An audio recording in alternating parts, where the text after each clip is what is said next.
For 20 seasons, Sister Wives fans believed they had seen the worst of the Brown family dysfunction, the passive-aggressive comments during couch interviews, the tearful confessionals where wives admitted they felt invisible, the explosive Christmas fight that sent Janelle storming out into the Arizona night. But this week's episode just proved that everything we witnessed on camera was merely the tip of a very ugly iceberg. Christine Brown has finally confirmed what insiders speculated for years. She heard Meri and Kody fighting behind closed doors, and according to her, she heard everything. This revelation did not come during some carefully staged intervention or a dramatic tell-all special. It slipped out during a casual conversation with her husband David Woolley as they discussed renovating their basement in Utah. The irony is almost poetic. Christine, who spent years feeling like the basement wife, the one whose needs always came last, finally revealed that her position at the bottom of the family hierarchy gave her a front-row seat to chaos that never made it to our television screens. She was not just living beneath the other wives physically, she was absorbing every screaming match, every slammed door, every moment of marital warfare that the Brown family desperately tried to hide from TLC's cameras. But that bombshell was just one piece of an episode that delivered drama on a scale we have not seen in years. Kody Brown's so-called apology tour finally reached its most uncomfortable destination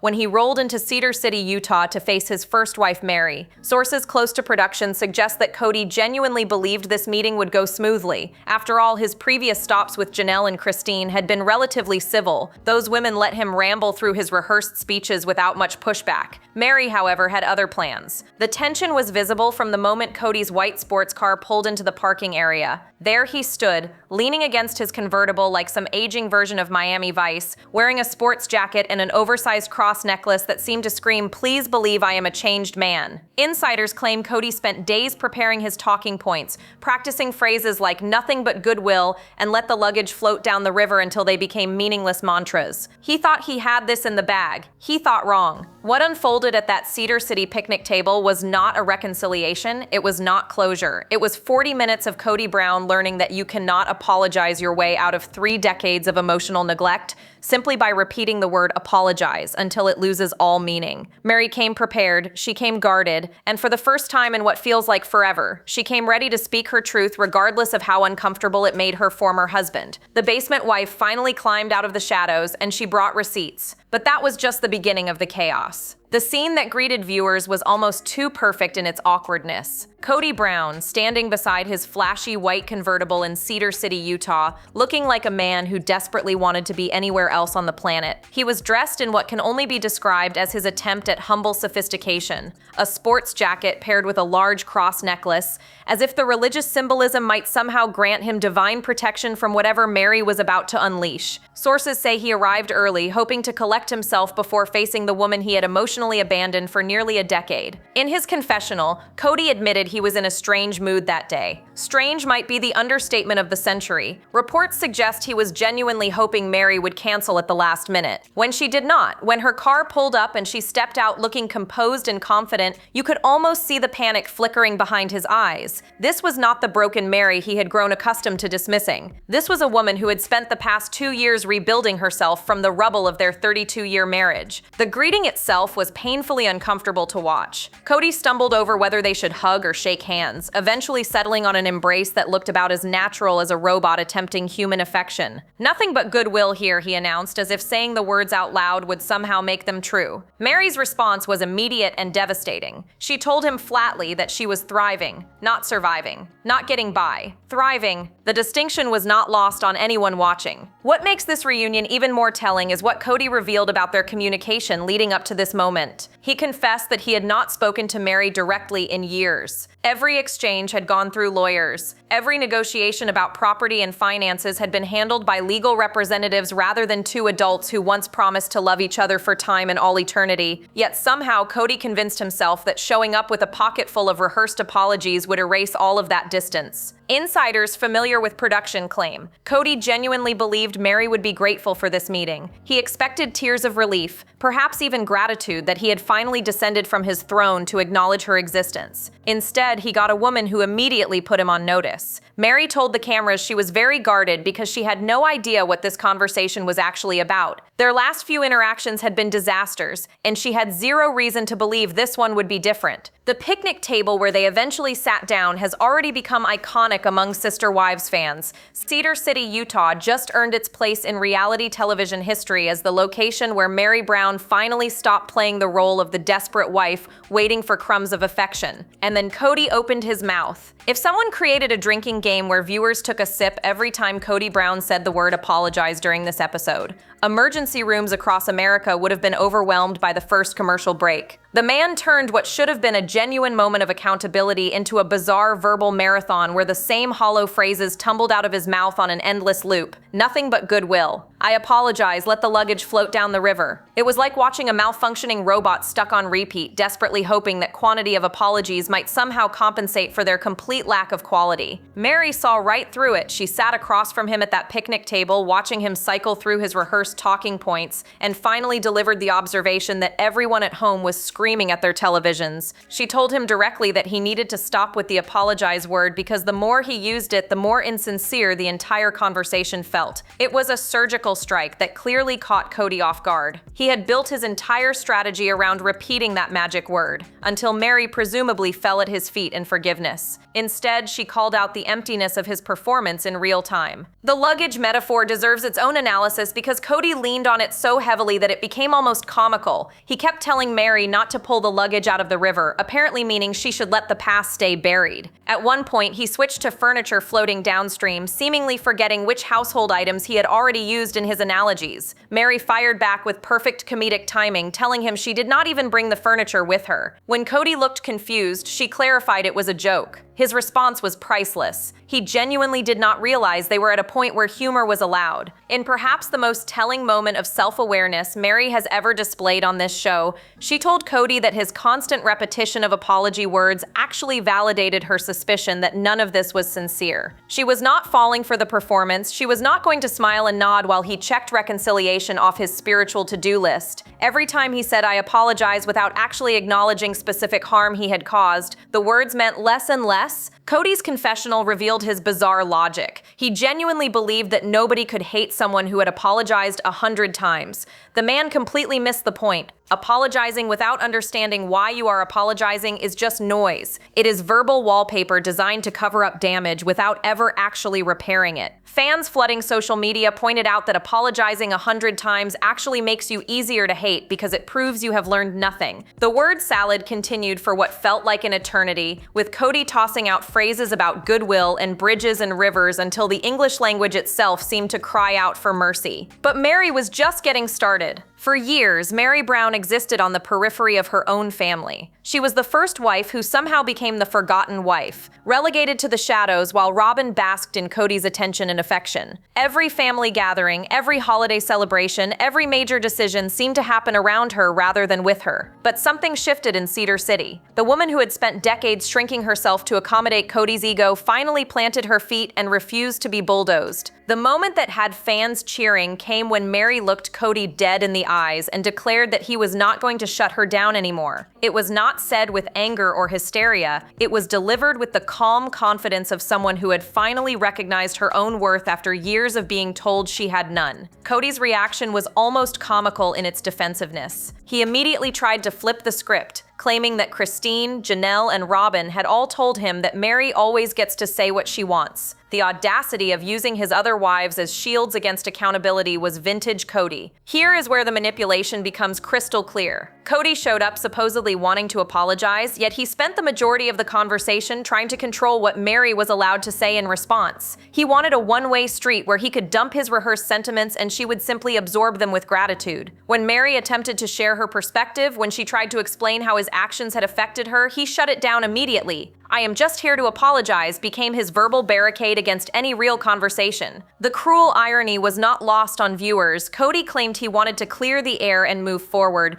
but he refused to let Meri participate in that process. An apology that does not allow the wounded party to speak is not an apology at all. It is a performance designed to make the offender feel better about themselves while leaving the actual damage completely unaddressed. Meri recognized this immediately and called it out in her confessional, noting that the more the conversation continued with Kody refusing to let her talk, the more obvious it became that this was entirely about him. What struck longtime viewers was seeing Meri finally trust her own perception of events. For years, she second-guessed herself, wondering if maybe she was the problem. Maybe she had driven Kody away. Maybe she deserved the emotional exile she had been living in. This episode showed a different Meri, one who understood that staying silent to keep the peace had only enabled her own mistreatment. Kody wanted a docile recipient for his hollow words. He wanted Meri to play the role she had always played, the grateful wife who accepted whatever scraps he tossed her way. Instead, he got a woman who had finally found her voice, and she was about to use it to expose everything. This is the moment the title promised, and it delivers everything fans have been waiting years to hear. During a conversation with her husband David Woolley about renovating their Utah basement, Christine casually dropped a revelation that recontextualizes the entire Brown family history. She admitted that she heard Meri and Kody fighting. Not occasional disagreements, not minor spats. She heard everything. The walls that separated their living spaces in the early Lehigh days were apparently thin enough to transmit every screaming match, every bitter exchange, every moment of marital warfare that the family worked so hard to hide from cameras. Think about what this means for a moment. Christine spent years living beneath Meri in that original family home, literally occupying the basement while raising her children and managing household chaos.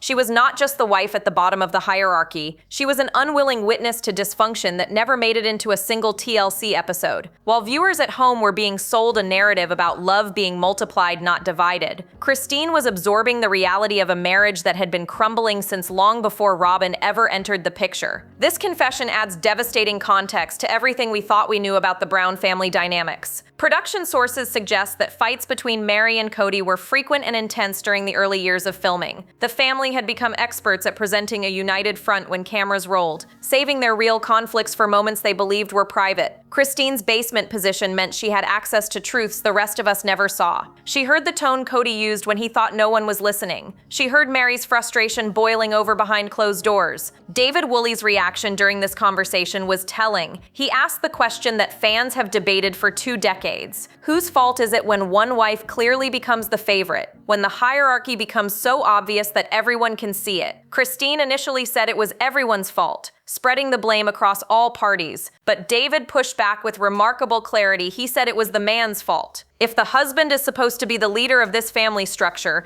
then the husband bears responsibility when that structure becomes toxic. Christine did not disagree. Her silence spoke volumes about realizations she has likely been processing since walking away from Kody in 2021. She spent 25 years believing she needed to work harder, be better, accept less. Hearing those fights through basement walls should have been her warning sign. Instead, she internalized the dysfunction as normal because she had never known anything different. The confession also raises uncomfortable questions about what else happened in that house that cameras never captured. If Christine heard fighting, what did the children hear? What did they witness that shaped their own complicated relationships with their father? But the revelations were far from over. Just when viewers thought this episode could not possibly deliver any more jaw-dropping moments, Christine casually detonated another bombshell that sent social media into absolute chaos. While discussing the peculiarities of plural marriage with David, she confirmed something that longtime fans had never heard explicitly stated on the show. She and Kody Brown are blood relatives, third cousins once removed to be exact. Christine delivered this information with the nonchalance of someone announcing they prefer vanilla ice cream, while David sat there looking like his brain was actively short-circuiting. The revelation came during their basement renovation conversation when Christine explained the challenges of growing up in their polygamous community. She told David that she always knew she would have to marry a convert because she was literally related to everybody in the church. The Apostolic United Brethren community is small and insular, with families intermarrying across generations until the bloodlines become impossibly tangled.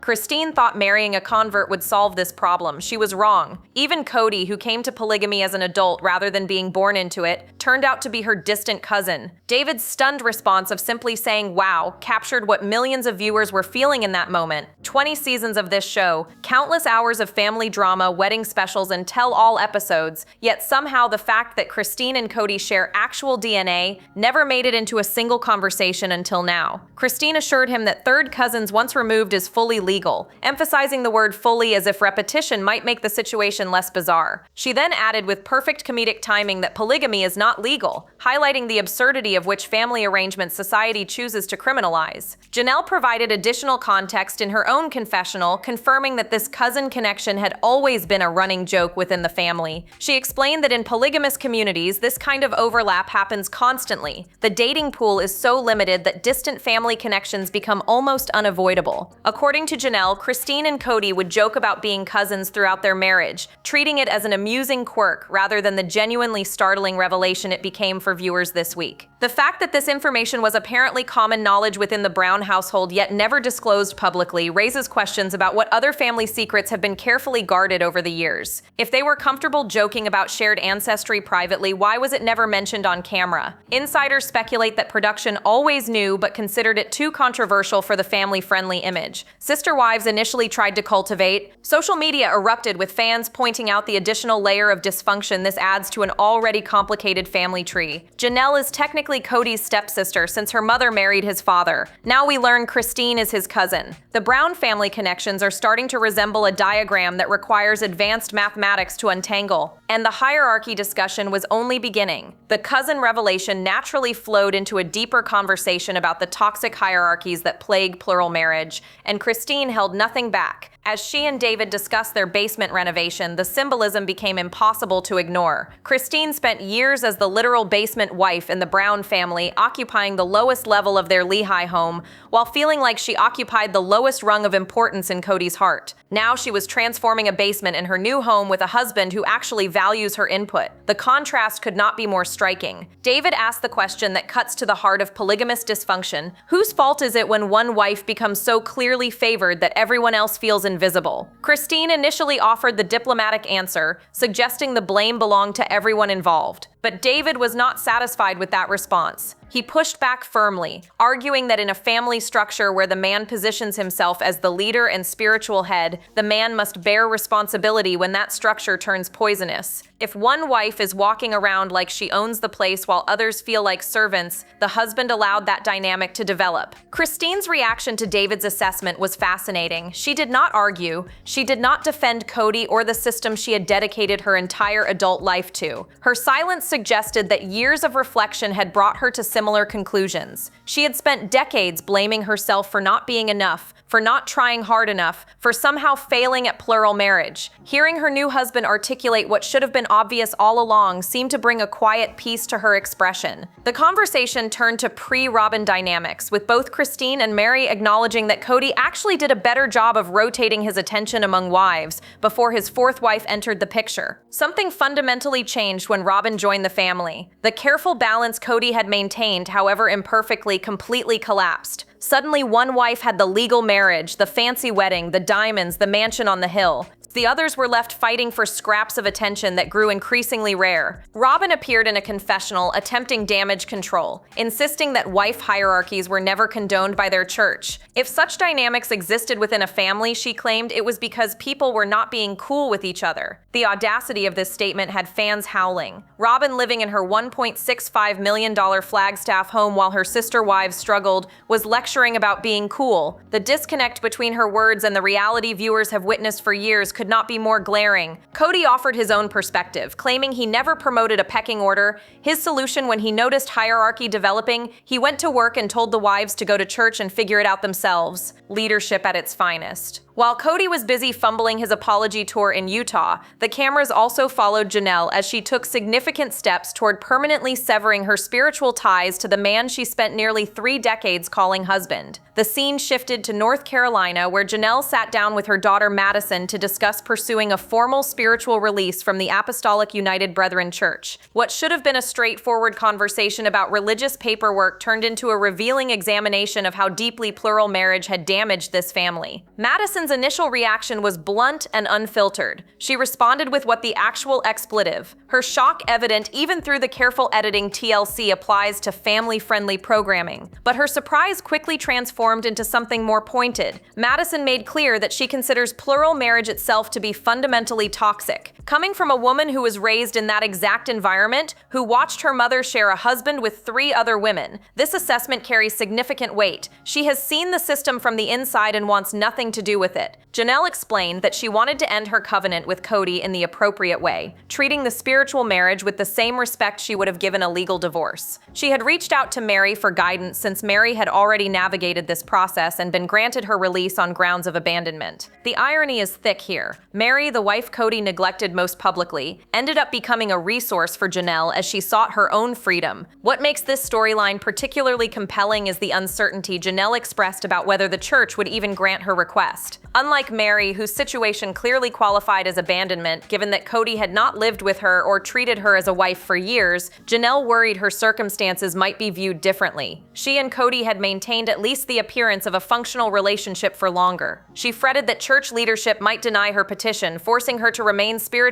bound to a man who had clearly moved on emotionally. Madison asked the million-dollar question, what happens if they tell you no? Janelle admitted this possibility would create a genuine crisis of faith. She would feel released by God even if the church refused to acknowledge it, putting her personal spiritual conviction at odds with institutional authority. The vulnerability in this admission was striking. After 15 years away from active church participation, Janelle still cared enough about proper closure to risk rejection. Kody's response when informed about Janelle's plans was characteristically dismissive. He claimed he could not remember if she had even told him, adopting the same confused and vague persona Robin often employs when confronted with uncomfortable topics. He mentioned that he had tried to get his own release but was denied. Convenient excuse or actual truth? With Kody, nobody can be certain anymore. The most viscerally uncomfortable moment of the entire episode came when Meri attempted to steer their conversation towards something that actually mattered. She looked at Kody and expressed hope that he had reached a place where he could say he did not regret their marriage, especially because of the children they shared with his other wives. It was a generous offering, an attempt to find common ground by acknowledging that despite everything, 18 kids had come from this family. Kody's response was immediate, physical, and deeply unsettling. He reached across the picnic table and grabbed Meri's hand, pressing it down against the wood in a gesture that read more like silencing than comfort. The word he used has already become infamous among fans. Verboten. He told her that discussing the children was verboten, forbidden, completely off limits. Meri looked genuinely confused, later admitting she did not even know what the word meant. Kody clarified coldly that they were not going to talk about the kids. Period. End of discussion. The subject was closed before it ever opened. This moment revealed more about Kody's current psychological state than any of his rehearsed apologies ever could. Here is a man estranged from the majority of his 13 children with Meri, Janelle, and Christine. Multiple kids have publicly stated they have not heard from their father in years. Leon confirmed on social media that Kody blew them off at Garrison's funeral. Gabriel told Janelle that his father demanded an apology without ever explaining what Gabriel had supposedly done wrong. The estrangement is documented, public, and devastating, yet when given an opportunity to acknowledge this loss, to express even a shred of regret about fractured relationships with his own offspring, Kody shut it down with physical force and a German vocabulary word. The man who claims to be on a spiritual journey toward accountability cannot even say his children's names without erupting in defensiveness. He wants forgiveness from his ex-wives while refusing to discuss the human beings those marriages created. The moment becomes even more telling when you remember this is the second time during his apology tour that children became a forbidden topic. David Woolley had attempted to bring up the kids during Kody's meeting with Christine, and that conversation was similarly shut down. Whatever Kody is working through spiritually, it clearly does not include taking responsibility for being an absent father. As if the universe wanted to punctuate the absurdity of this entire encounter, Kody suddenly announced he needed to use the bathroom urgently. He literally ran away from the conversation, jogging across the park while cameras captured every awkward stride. Production gleefully included this footage, showing the self-proclaimed patriarch of the Brown family fleeing toward a restroom like a man escaping his own conscience.